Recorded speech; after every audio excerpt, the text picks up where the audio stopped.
একটি দেশ কতটা গণতান্ত্রিক তা নির্ধারণ হয় নাগরিকের অবাধ ভোটাধিকারের চর্চার মাধ্যমে।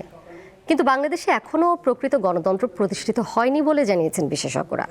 ভোটার দিবসের প্রাক্কালে রাজনীতিবিদরা বলছেন দেশে এখন গণতন্ত্র চর্চার সুযোগ এসেছে।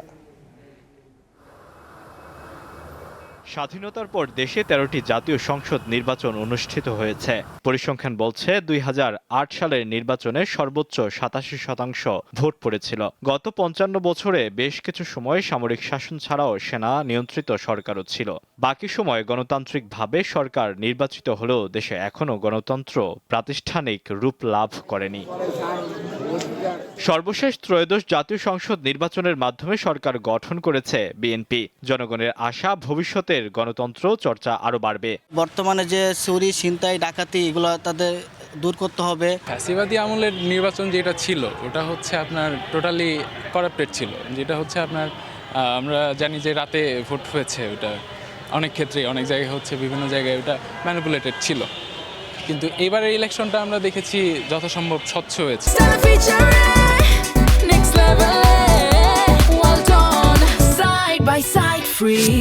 দীর্ঘ সময় ধরে দেশ ফেসিবাদী একটা কাঠামোর মধ্য দিয়ে চলেছে, দেশে অস্থিতিশীল পরিবেশ ছিল।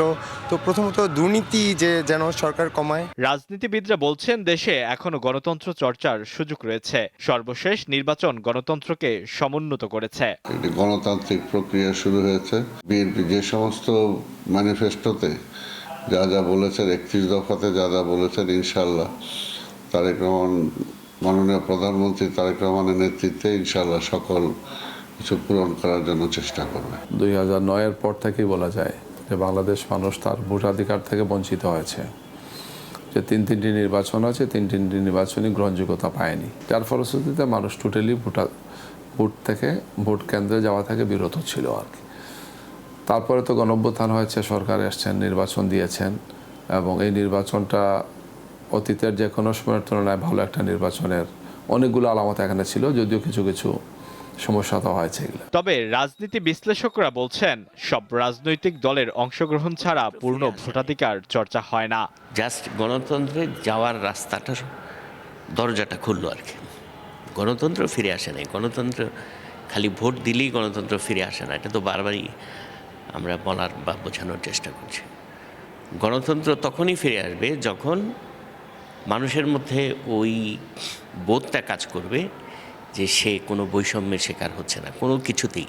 বিশ্লেষকরা বলছেন একটি দেশ কতটা গণতান্ত্রিক তা নির্ধারণ হয় নাগরিকদের অবাধ ভোটাধিকার চর্চার মাধ্যমে। আলোয়ান খান, দীপ্ত সংবাদ, ঢাকা।